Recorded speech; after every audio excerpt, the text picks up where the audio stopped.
Madura itu karena beda pilihan Ya. politik saya sampai carok-carokan gitu. Kenapa hukum di Indonesia itu karut-marut? Karena saat tadi ya, karena muncul interest, karena muncul kepentingan orang yang buat aturan di situ gitu.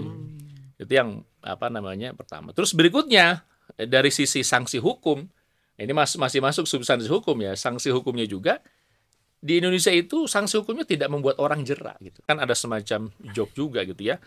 Terkait dengan sistem peradilan Indonesia itu, orang mengadukan dia ke polisi, ya, ke aparat polisi atau kemudian lalu lanjut ke pengadilan. Itu dia bisa mengadukan hilang domba. Ketika dia masuk proses hukum, yang hilang bukan cuma domba, sapi, kerbau ikut hilang juga.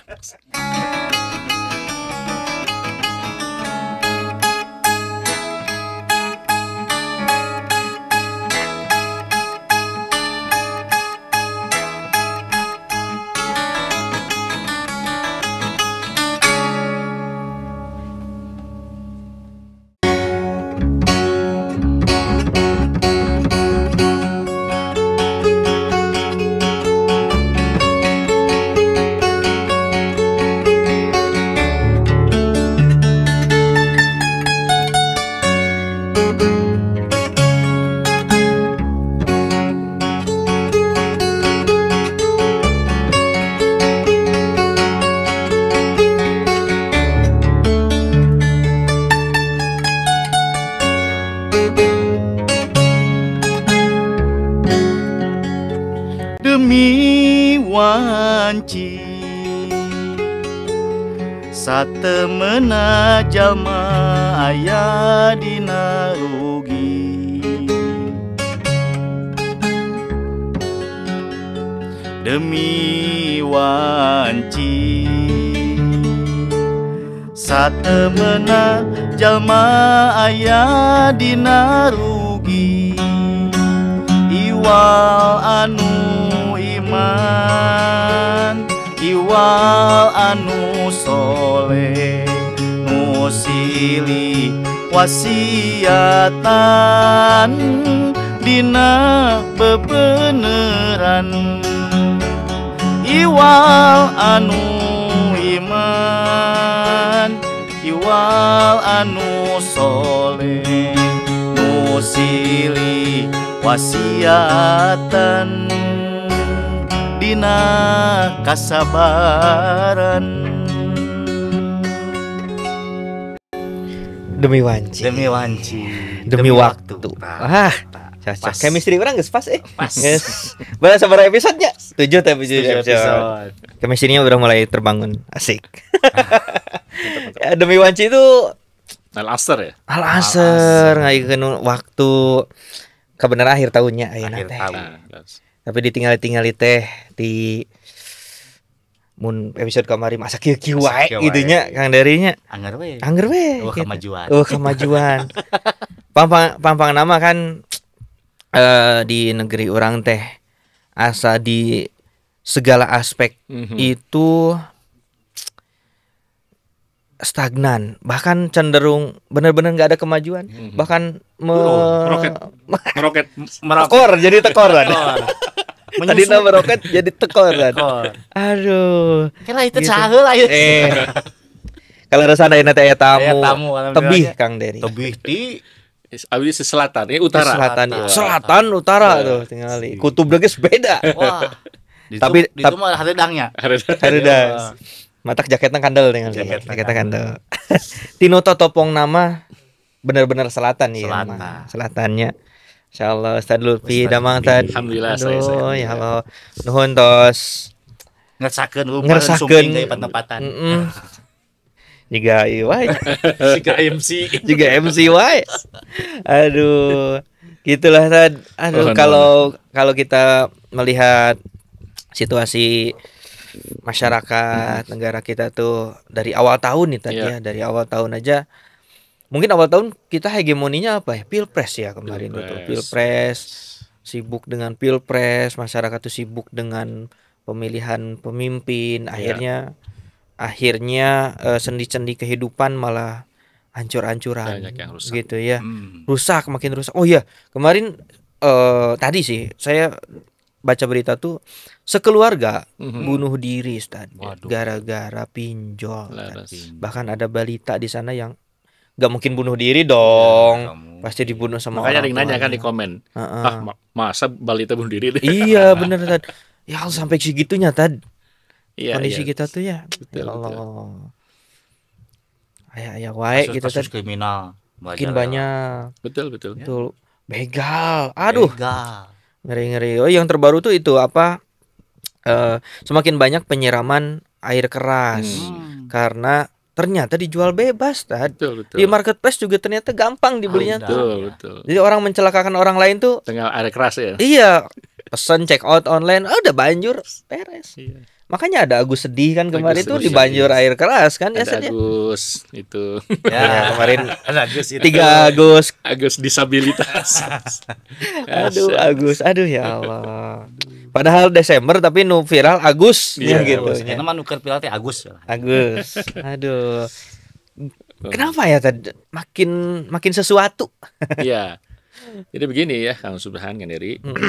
Orang mungkin punya banyak harapan di akhir tahun ini kan karena dilantik presiden baru ya. Oke. Jadi mungkin juga jadi pertanyaan apakah kondisi Indonesia ini ke depan tuh semakin baik, terutama dalam aspek hukum saja misalnya. Kemarin misalnya kasus pilkada itu juga banyak menyisakan banyak hal sebenarnya. Iya iya. Sengketa Ya gitu. bukan sengketa, tapi di Madura itu di beberapa tempat itu sampai carok-carokan. Ya Allah. Itu gara-gara iya betul. Iya, benar. Iya betul. Di Madura itu karena beda pilihan Ya. politik saya sampai carok-carokan gitu. Banyak korban dan banyak lagi kasus yang lain itu. Nah, jadi ini masalah hukum ini kan orang jadi banyak harapan ya. Apakah hukum ke depan itu akan jauh lebih baik ya daripada sebelumnya? Karena misalnya sekarang dilantik presiden baru kira-kira begitu. Apakah kondisi hukum itu ke depan akan jauh lebih baik gitu? Kan di antara parameter hukum itu kan apakah angka kriminalitas itu semakin bisa ditekan atau kemudian semakin meninggi? Dugaan saya, prediksi saya gitu.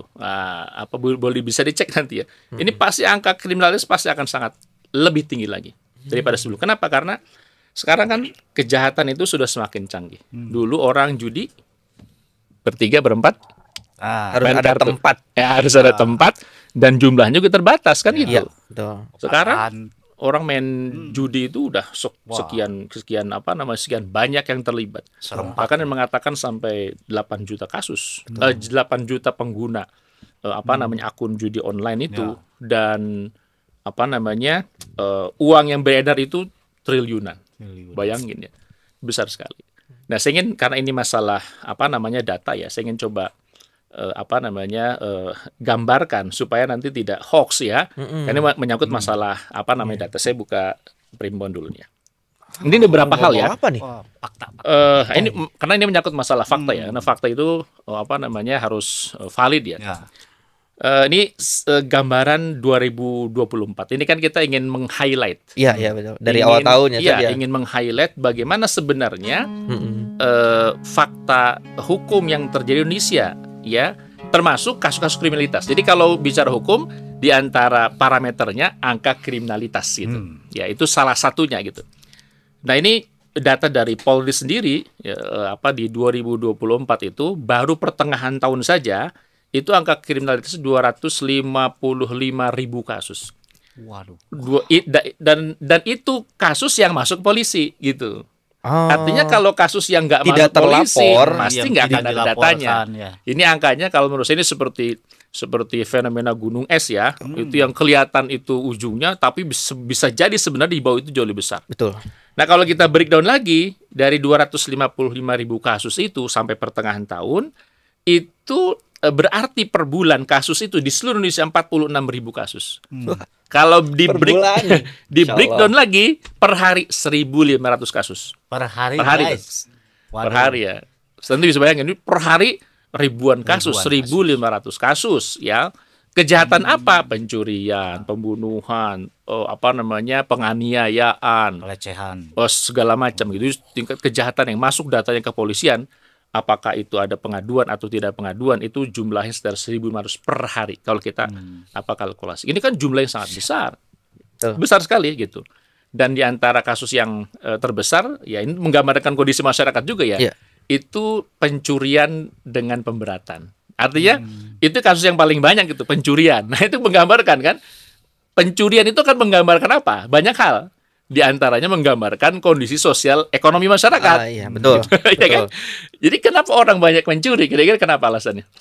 Ya, Ya, pasti paling karena banyak karena ekonomi, kemiskinan, Ekonomi, gitu. Karena kemiskinan.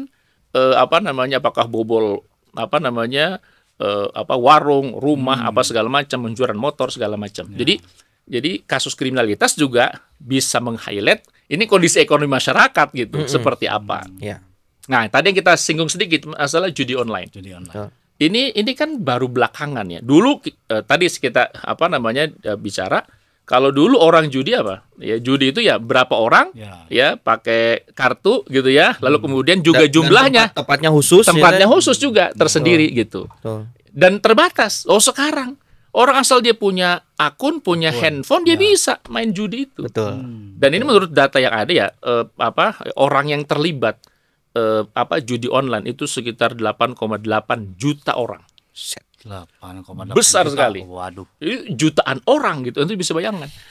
Nanti juga jadi lingkaran setan gitu. Ya, dan yang uang yang beredar di judi online itu 400 triliun. Ini mungkin APBD provinsi mana juga nggak ada sampai 400 triliun itu. Kalahkan tuh, Dad.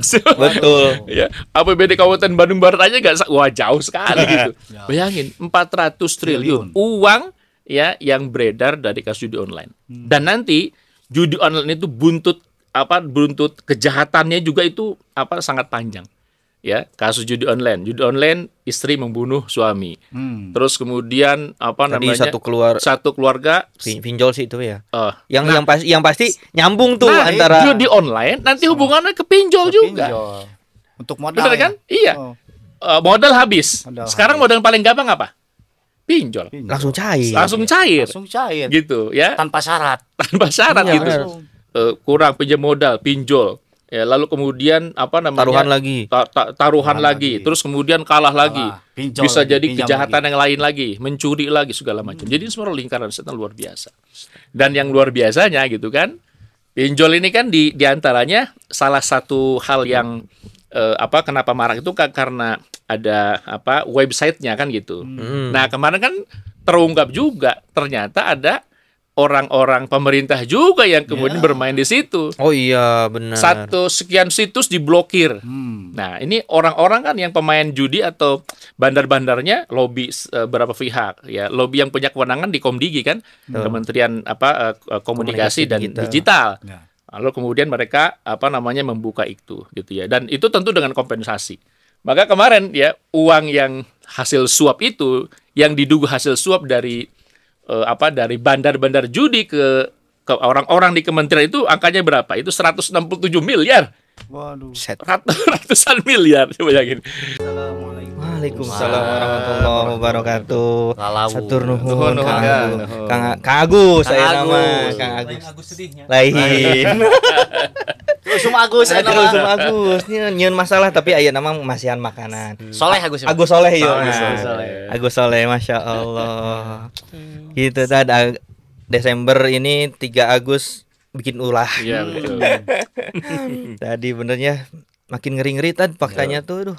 Kemarin di Lembang ada yang 3 orang buang bayi. Buang bayi. Mungkin karena faktor ekonomi, Ya. faktor apa lagi lah atau di Medan ya. Di Medan. Naon gini di Di Medan? Medan mah gara-gara suaminya nikah lagi, suaminya dipotong Tuh. kemaluannya Hmm, lagi tidur. Walah. Masya Allah. Wadah. Ini belum lama lagi masalah kopi Kang Suban. Masalah kopi. Naon? Istri nggak menyuguhkan kopi, Kopi. permintaan suaminya Heeh. ya dibunuh istrinya Waduh. gara-gara Tidak nyuguhin secangkir kopi, secangkir. Permasalahan kopi. Hal seperti itu. Masya Allah. Itu tuh jadi kayak ringan banget tadi. Betul. Kriminal itu ya. Kayak Betul, gitu ya. betul. Ngeri. Dan yang kita lihat itu kan bisa jadi tidak menggambarkan yang sesungguhnya gitu. Artinya sesungguhnya yang tidak masuk berita, yang kita tidak tahu itu bisa jadi jauh lebih banyak lagi gitu. Yang tidak masuk laporan, yang masuk nggak laporan ke polisi dan seterusnya itu bisa jadi memang jauh lebih banyak lagi. Belum lagi misalnya hal yang lain, ini yang juga miris sekali ya, kejahatan seksual. Ini masalah kekerasan seksual terhadap, pertama jelas yang paling banyak tentu terhadap perempuan dan terhadap anak, ya. Terhadap perempuan itu angkanya sekitar di tahun ini ya sekitar 15.000 kasus. 15.000. Artinya yaitu pelecehan seksual, pemerkosaan, dan juga yang terhadap anak ya itu angkanya sekitar 8.600-an kasus gitu. Dan ini kan luar biasa ya. Ini kasus apa namanya? Nah yang miris ya, yang miris. Mungkin kalau kasus anak jalanan terhadap anak itu mungkin udah biasa. Yang buat kita miris apa? Tokoh agama. Ya kan? Pimpinan. Itu belum lama kan di beberapa tempat itu belum lama kan itu. Akhirnya terbongkar terbongkar luar biasa gitu. Dan miris lah luar biasa. Ini kan jadi semacam anomali yang bisa kita lihat di masyarakat begitu ya, sampai kepada tokoh agama. Dan itu bukan 1-2 kasus loh, kan banyak ya. Betul. Ya apa namanya, tokoh agama, orang yang mungkin di masyarakatnya itu diagung-agungkan, dimuliakan, ternyata kasusnya luar biasa gitu. Jadi ya itu yang membuat kita miris ya. Ada lagi misalnya, nah ini juga yang luar biasa akan menurut saya, angka seks bebas. Seks bebas di kalangan remaja. Dan ini kalau dalam konteks hukum sekarang itu bukan masuk kategori kejahatan, Kang Suzan. Yang namanya seks bebas itu bukan masuk kategori kejahatan. Oh gitu. Iya, kenapa? Karena kebanyakan memang dilakukan suka sama suka. Dan itu kalau suka sama suka itu nggak ada deliknya. Yang masuk delik pengaduan atau kemudian delik masuk ke laporan kepolisian itu kalau salah satu pihak itu merasa dirugikan. Kalau merasa diuntungkan, kalau dua-duanya diuntungkan, no problem. Diuntungkan menurut mereka ya gitu ya. Nah, itu besar sekali. Dan yang luar biasa melibatkan anak-anak remaja. Ini angkanya yang saya dapat dari BKKBN ya. Anak berusia 16-17 tahun. Ini kan usia apa? SMA ya? Remaja ya. 16-17 tahun. SMA. Itu angkanya menurut BKKBN bukan menurut saya 60% mengaku sudah melakukan hubungan seksual. Angka yang 19 sampai 20 tahun itu 20% mengaku sudah melakukan hubungan seksual, dan 14 sampai 15 tahun ini mungkin SMP kali ya. SMP. Iya, 20% mengaku pernah melakukan hubungan seksual. Dan itu memang ya potret lah ya. Kita lihat di apa namanya masyarakat kita, kalau misalnya kita lihat tuh sekarang kan di beberapa tempat ya anak-anak anak-anak SD, SMP itu duaan ya. Kemudian ditanya, "Kamu pacaran?" "Iya, pacaran." "Kamu manggilnya apa?" "Papi." "Ini kamu manggilnya apa?" "Mami." Gitu. Papi, mami. Jadi makanya wajar kalau kemudian anak-anak usia SMP, SMA banyak di antara mereka yang sudah pernah melakukan hubungan seks. Ini masalah kita luar biasa besar. Belum lagi kasus korupsi apa segala macam. Jadi nah inilah potret ya, gambaran masyarakat kita gitu. Dan kasus yang kemudian berikutnya jadi narapidana ya, yang kan yang membuat lapas-lapas kita itu menjadi penuh luar biasa. Betul. Dan Indonesia itu masuk negara ke-8 yang populasi lapasnya terbanyak Padat di dunia. Waduh, Banyak di dunia. laku ya? Dan itu ternyata kan jadi problem juga gitu. Apakah memenjarakan orang masuk ke dalam lapas jadi solusi? Ternyata nggak juga. Ya, ternyata nggak juga. Kenapa? Karena satu, negara punya kewajiban ngasih makan mereka. Ngasih makan. Iya kan? Beberapa miliar yang dikeluarkan oleh negara untuk membiayai perampok, pencuri, penjahat apa segala macam. Iya, gitu. benar. Sementara rakyat Betul. rakyat baik-baik mereka nggak dapat makan gitu. Fakir miskin nggak dikasih makan nih. Nah, yang di lapas Yang di dikasih lapas makan. dikasih makan. Dikasih tempat tidur, Dikasih segala tempat- macam. gitu. Dan ini lapas itu kan punya problem yang lain juga. Di antaranya apa? Di antaranya orang tuh kalau ketika masuk lapas ya banyak di antara mereka yang bukan malah jerak kan Susan. Tapi malah apa? Malah kemudian menaikkan skill gitu. Iya kan? Yang awalnya misalnya kamu datang ke sini mencuri apa gitu, dibilang oh saya nyuri sepeda gitu ya. Kamu nyuri apa? Motor. Nanti gue latih supaya bisa nyuri motor. Dan Sharing. Nah, itu kan Ya Allah. makanya muncul banyak residivis itu. Artinya orang yang melakukan kejahatan, mengulang kejahatan lagi, itu kan angkanya sangat banyak. Artinya apa? Artinya ada sesuatu hal yang salah di situ. Dari sekian banyaknya orang melakukan tindak kriminalitas, lalu kemudian penanganan negaranya yang seperti tadi itu menunjukkan ini ada masalah besar gitu. Wah, ngeri. Kita ngopi dulu. Ngopi dulu, ya, supaya semakin pahit. Kehidupan. Minum kopi pahit. Tapi ngomong-ngomong soal lapas, saya ada hal unik nih. Jadi ada 12 tahun yang lalu, mungkin sekarang udah 15 tahun mungkin ya. 15 tahun yang lalu tuh ada yang divonis karena penggelapan, ya pokoknya kasusnya penggelapan uang atau korupsi lah ya. Kemudian ditahan, terbukti bersalah, kemudian 20 tahun atau 15 tahun saya lupa. 20 tahun kalau nggak salah. 20 tahun di penjara. Ya, di lapas, kebetulan lapasnya di Bandung. Gitu ya, di Bandung. Dan yang agak anehnya tuh, saya sempat main ke rumah istrinya. Dan tahu apa? Punya anak kecil. Kumacarana gitu ya. Boga budak leutik. Sedangkan kan di penjaranya 20 tahun, 20 gitu. Tahun. Punya kecil alhamdulillah tadi. Iya. Alhamdulillah. Itu ada beberapa kemungkinan sih sebenarnya. Apa? Bisa sama suaminya atau bisa di luar suaminya gitu ya. Suaminya itu karena emang di lapas itu tergantung cuan juga. Ya. Jadi lobby ke kepala lapas, lobby ke ini segala macam. Bisa nggak punya waktu sebentar, minta ruangan, lalu kemudian khusus berapa lama. Nah, itu bayar kan? Iya, pasti bayar. Itu kasusnya udah banyak aja.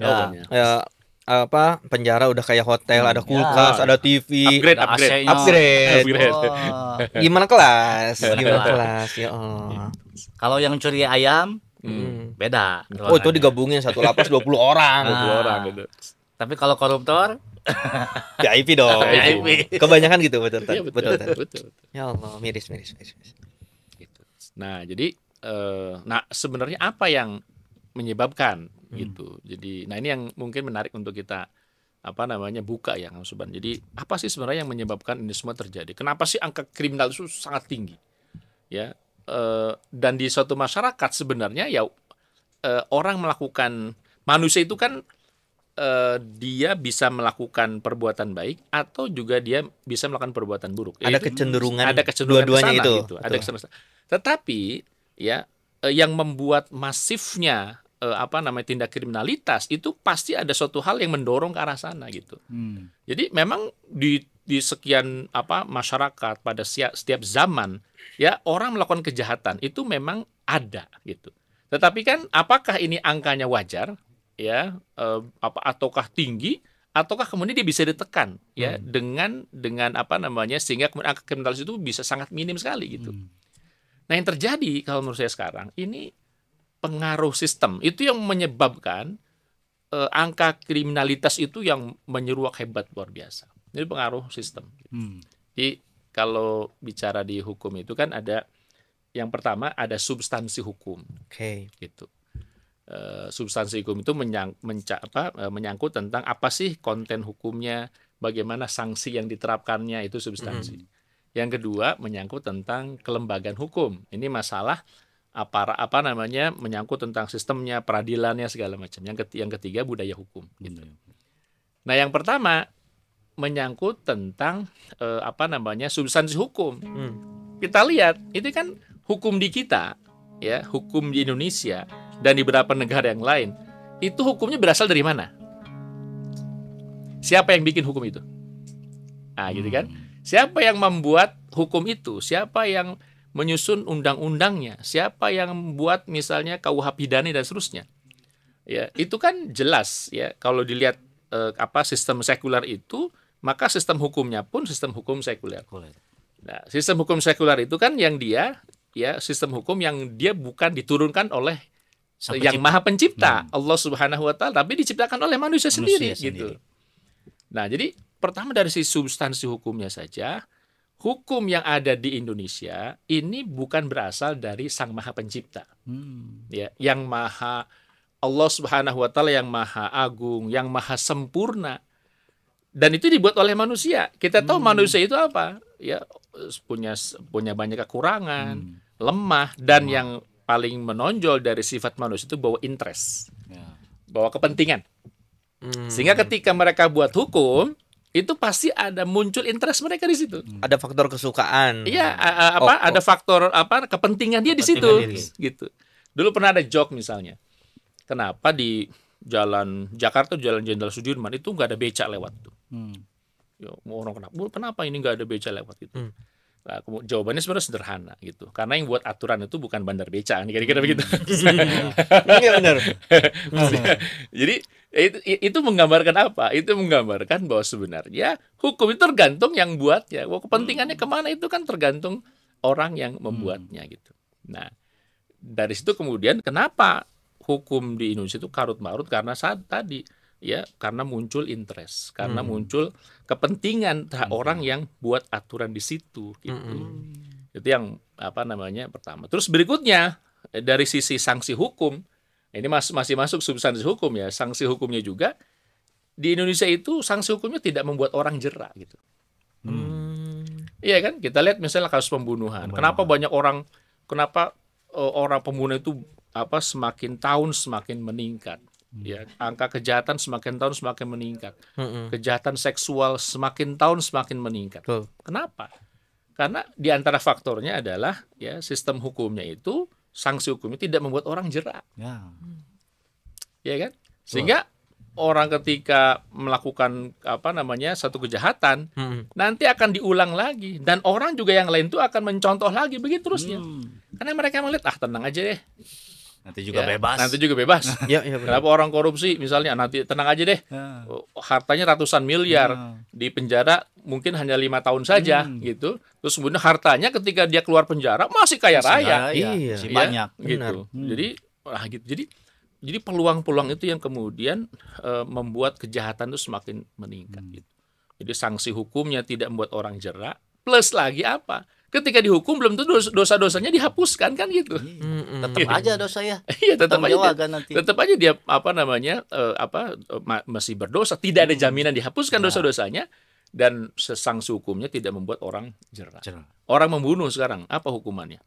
Paling 3 tahun. Ya paling sekian tahun kan gitu. Itu tadi masuk penjara. Ya, sekian ratus ribu orang masuk penjara. Setelah dia keluar dari lapas, dia bisa jadi melakukan kejahatan yang sama. Pencurian juga sama begitu. Betul. Lama di penjaranya gimana waktu sih? Gimana dan gimana waktu? Waktu. Iya kan kemarin sempat ada yang ngebunuh pacarnya sampai dilindas mobil itu loh, yang itu. Iya betul. Pernah divonis bebas ya. Kemudian ternyata hakim-hakimnya ternyata disuap. 4 miliar, 5 miliar gitu sama ibunya itu loh tadi. Akhirnya ibunya juga jadi tersangka gitu. Sama penegak hukumnya aja udah kacau. Itu apa sebabnya? Ada sebab yang kedua tadi karena kelembagaan hukumnya tadi gitu. Jadi kalau tadi kan menyangkut tentang substansi hukumnya. Substansi hukumnya itu banyak kekurangan, kelemahan. Kenapa? Yang bikinnya manusia. Betul. Gitu. Lalu kemudian akibatnya karena hukum dibuat oleh manusia, maka jauh dari aspek keadilan pasti. Karena yang bikin hukum itu manusia, yang tidak ada jaminan ketika hukum dibuat itu akan lahir keadilan. Ini beda ketika hukum itu diturunkan Allah Subhanahu wa taala yang Maha Adil, maka hukum yang dibuat pasti adil. Kalau manusia yang buat hukum, manusia yang buat aturan, kira-kira jaminan adil apa enggak? Tidak. Belum tentu. Kenapa? Dan adil pun menurut persepsi mereka masing-masing. Iya kan? Menurut saya adil. Belum tentu menurut yang lain itu ya. Contoh sederhana ya. Di Indonesia ini kan ada presidential threshold. Contoh ini masalah produk hukum juga ya. Ada ketentuan bahwa yang berhak mengajukan presiden itu kalau memenuhi suaranya 20%. Atau satu partai politik atau gabungan partai politik. Pertanyaannya adalah, apakah ketentuan ini adil apa enggak? Tergantung partai politik mana gitu loh. Kalau partai politik besar adil. Suara saya udah 20%. Bisa nyalon sendiri. Tapi kalau partai politik gurem, adil nggak kira-kira? Nggak adil. Karena gue pengen nyalonin nggak bisa gitu. Harus berkoalisi. Dia nggak bisa bebas. Itu aja udah sangat sederhana kan. apa yang menyebabkan itu disebut isi oleh pihak satu disebut adil, pihak yang lain tidak disebut adil. Ya, karena faktornya karena interest, karena kepentingan. Itulah bahayanya kalau hukum itu dibuat oleh manusia. Belum lagi ada yang disebut dengan yuridis kejahatan hukum itu diantaranya hukum itu belum diundangkan, ya orang udah korupsi undang-undang gitu. Iya. Karena di Indonesia itu lumrah ketika orang itu buat undang-undang, orang dibuat undang-undang, ya, anggota dewan buat undang-undang, itu nanti sekian banyak orang datang tuh ke legislator. Saya pengen pasal ini masuk dong. Saya pengen pasal itu jangan masuk dong. Saya pengen ini masuk dong. Nah, disitulah. Jadi undang-undang belum jadi nih. Ya, tapi mereka sudah kongkal-lengkok untuk membuat undang-undang yang akan jadinya seperti apa. Ya, itu disebut dengan judicial corruption gitu ya. Benar. Makanya dosen saya bilang apa? Setiap pasal ada pasarnya. Ada pasarnya. Ya, setiap pasal ada pasarnya. Ngerti kan? Makanya yang kemarin makanya ada satu pasal yang harganya bisa miliaran itu. Benar. Ada sempat ramai kan undang-undang perampasan aset tuh. Nggak disah-sahkan nggak sih? Karena pasarnya nggak laku tuh. Karena yang bikin undang-undang ketar-ketir semua itu. Iya, masa saya bikin aturan buat membunuh sendiri. Nggak mungkin. Gitu. Berarti kalau manusia bikin aturan itu berarti bertindak sebagai Tuhan dong. Nah, ya betul itu. Jadi kan di dalam Islam itu kan hak membuat hukum adalah Allah. Inil hukmu illa lillah kan gitu. Nah, ini ada manusia, ya, sekelompok manusia yang bikin aturan. Yang aturan itu banyak yang menabrak aturan Allah Subhanahu wa taala. Itu problem mendasar di situ. Itu baru di substansi hukum yang menyebabkan sekian banyak kasus yang terjadi. Ya, orang dia tidak jerak, ya, orang membunuh biasa saja, orang mencuri biasa saja. Kenapa? Karena paling hukumannya sekian tahun, setelah itu saya bisa keluar, bisa bebas lagi. Gitu. Nah, itu yang pertama. Yang kedua apa? Yang kedua kelembagaan hukum. Yang tadi Kang Suban bilang ada hakim, ya, terdakwa, terus kemudian dia bebas. Karena apa? Di antaranya karena sistem peradilan di kita itu sangat memungkinkan munculnya markus, maklar kasus, atau mafia kasus, gitu. Itu banyak sekali. Apa yang menyebabkan banyaknya maklar kasus itu? Karena sistem peradilan kita itu kan berjenjang. Ada pengadilan negeri, ada pengadilan tinggi, ada mahkamah agung. Di mahkamah ini kasusnya menumpuk luar biasa. Jadi panjang sekali. Alur peradilan itu panjang sekali. Inilah yang menyebabkan banyaknya dimanfaatkan oleh maklar kasus. Gitu. Kalah di sini. Nanti masih ada peluang dia di tingkat ini. Makanya kan kemudian itu baru tingkat pertama saja kan udah muncul maklar kasus, ya. Dan ini simbiosis mutualisme. Ya kan? Simbiosis mutualisme kenapa? Karena yang pertama terdakwa dengan keluarganya itu butuh anaknya dibebaskan, keluarganya dibebaskan, diringankan dari hukuman. Di sisi yang lain para pejabat juga, ya, ini pejabat penegak hukum, aparat penegak hukum juga mereka karena sekuler sistemnya sehingga membuat mereka yang begitu udah biasa. Udah biasa gitu. Amplop nggak jelas masuk ke laci itu udah biasa. Sudah biasa gitu. Makanya di satu tempat kemarin kan ada maklar kasus, ada salah seorang pejabat. Dia bukan hakimnya, tapi pejabat di Mahkamah Agung. Itu uang yang disita hampir 1 triliun. Oh iya benar. Cash di rumahnya tadi. Di rumahnya coba yakin. Emas berapa batang tuh? Wah Allah. Itu kenapa? Itu manfaatkan sistem peradilan Indonesia yang berjenjang yang lama sehingga dan masyarakat sekuler itu kan menghasilkan orang-orang sekuler. Masyarakat sistem yang sekuler itu akan menghasilkan masyarakat yang sekuler, pejabat yang sekuler. Kalau orang sekuler itu kan nggak memikirkan akhirat, gitu loh, nggak ada nuansa ketakwaan. Maka ketika ini butuh dibebaskan, butuh keringanan hukum, ini butuh uang, maka nyambunglah dia gitu. Mengelar kasus kemarin itu yang ketahuan ya. Oh, yang ketahuan. Ketahuan. Itu di level Mahkamah Agung, di level apa pengadilan tinggi beda lagi, pengadilan negeri itu beda lagi. Makin tinggi mungkin waktunya makin gede. Ya, waktunya makin gede. Bayangin kan, cash hampir 1 triliun. Itu orang mana? Iya benar, San. Itu dia buat apa gitu?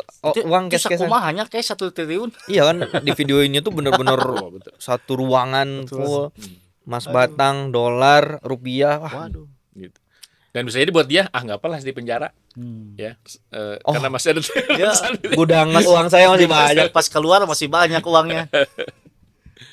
Iya benar. Makanya ada, iya bukan lelucon ya, ini benar-benar kenyataan tuh. Ya udah kita korupsi aja 20 miliar, gitu. Di penjara 5 tahun nggak apa-apa lah, yang 20 miliar masih aman gitu. Iya.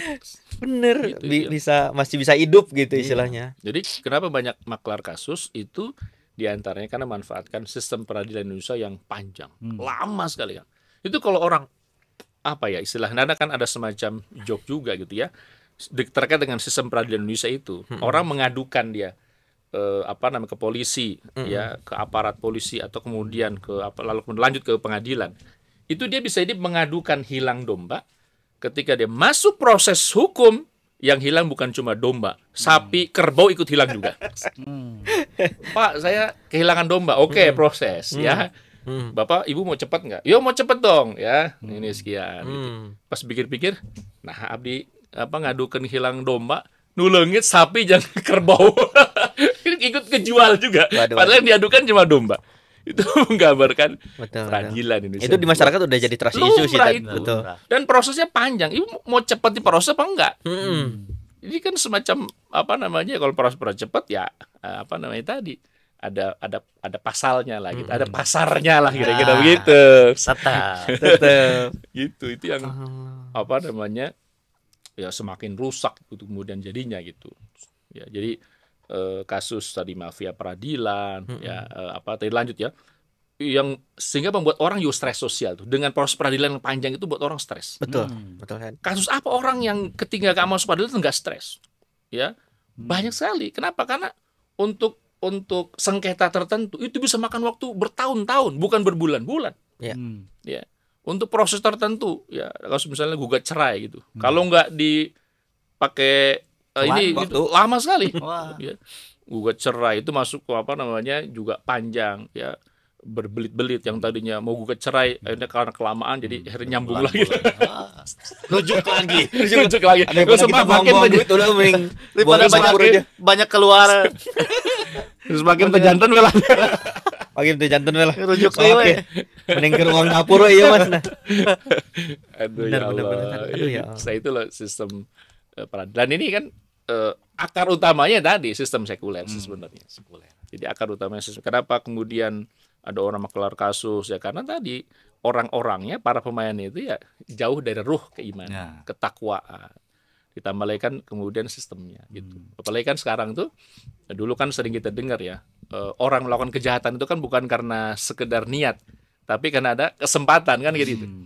Nah, niat orang udah ada, kesempatan terbuka lebar gitu. Nah, maka jadilah itu sangat mudah. Sangat mudah. Benar. Ngeri. Fakta-fakta sekarang semakin hari itu semakin meningkat gitu kan. Yang kayak gitu-gitu tuh. Nggak pernah, angkanya tuh nggak pernah menurun gitu. Taruh aja berita, sosial media dan sebagainya, setiap hari pasti ada kasus. Makanya tadi angkanya sampai jutaan gitu. Pembunuhan, pelecehan, kriminalitas dan sebagainya. Aduh. Dan kita lahir di zaman seperti ini. Betul. Dan terakhirnya budaya hukum. Budaya hukum di kita itu budaya hukum orang-orang yang dia takut melakukan kejahatan karena ada yang mengawasi, karena ada aparat. Dia baru takut tuh. Saya nggak melakukan. Jadi tidak ada pengawasan melekat, gitu. Orang tuh sekarang tuh tidak melakukan korupsi karena takut KPK.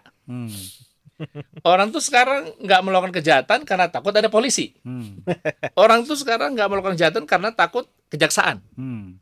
Jadi Jadi udah hilang tuh pengawasan melekat dalam dirinya. Jadi perasaan takut terhadap penegak hukum tuh kurang tepat atau salah atau gimana? Ya sebenarnya begini, ada yang kurang.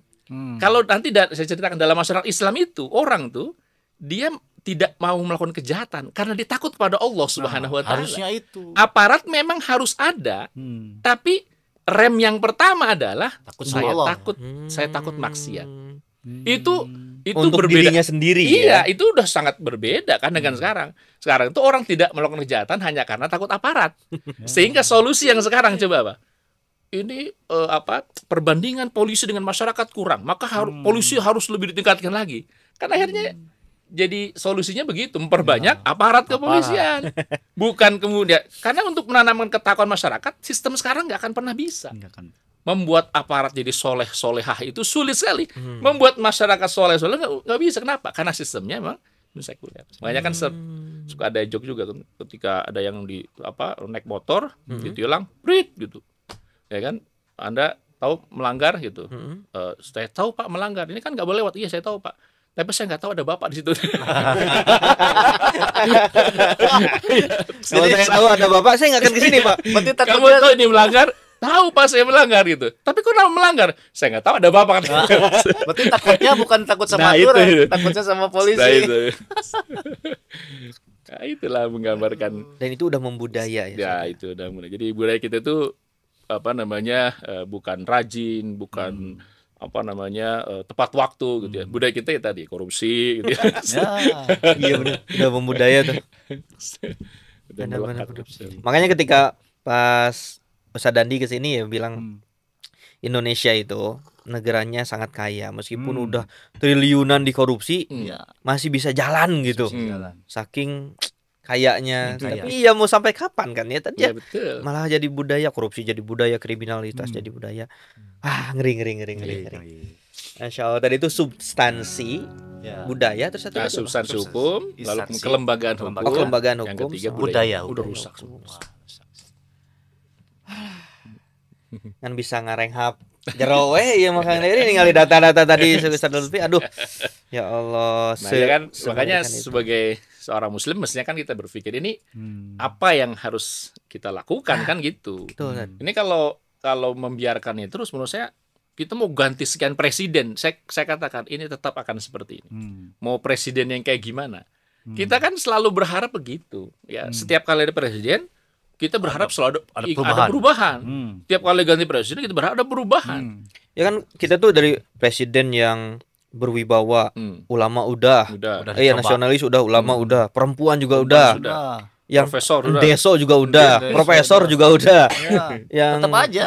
Ya militer udah juga gitu. Kan kedua kalinya, 3 kalinya militer kan sekarang. Itu udah semuanya. Dan nggak ada perbaikan gitu. Perubahan. Jadi harapan kosong gitu jadinya. Kenapa? Karena yang berganti itu ya hanya orangnya saja. Sementara yang problem besar bangsa ini itu bukan sekedar di orang, tapi di sistemnya nggak berubah. Apa perubahan sistem dari Jokowi ke Prabowo? Nggak ada. Sama aja. Ya, nggak ada sama sekali. Ekonominya, sistem ekonominya, sistem politiknya, sistem hukumnya nggak ada yang berubah. Ya, cuma orang-orangnya berubah gitu. Itu pun kan hanya di pucuknya saja ya beberapa orang berubah, tapi di birokratnya wah, mudah. Orangnya itu aja sebetulnya.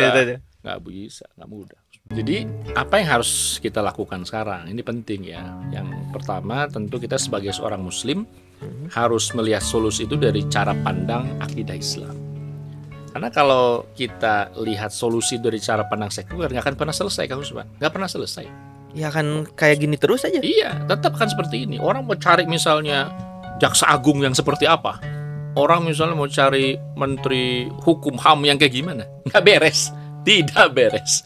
Orang mau cari presiden yang kayak gimana. Nggak selesai. Ya masalah, terutama masalah hukum ini. Yang pertama, tentu sebagai seorang muslim kita harus melihat tadi dari akidah Islam. Nah, akidah Islam itu memandang bahwa hukum itu substansinya harus dari zat yang maha adil. Iya kan? Harus dari zat yang maha adil. Kita lihat dari Al-Quran kan jelas. Inil hukmu illa lillah. Sesungguhnya hukum itu ya harus berasal dari Allah Subhanahu wa ta'ala. Allah itu kan maha sempurna dan maha adil.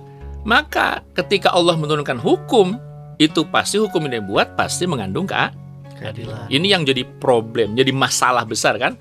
Orang itu keadilan, kemana keadilan? Ya, di kita itu cuma banyak peradilan, tapi nggak ada keadilan. Iya benar.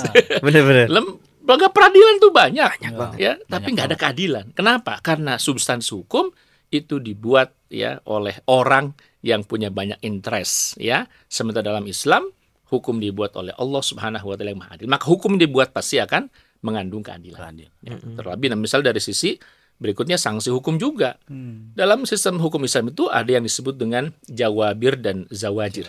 Jadi hukum itu dia ketika diterapkan maka dia pertama akan memberikan efek jerak karena sistem hukum yang sangat tegas. Ya. Di Indonesia orang berzina apa hukumannya? Ya.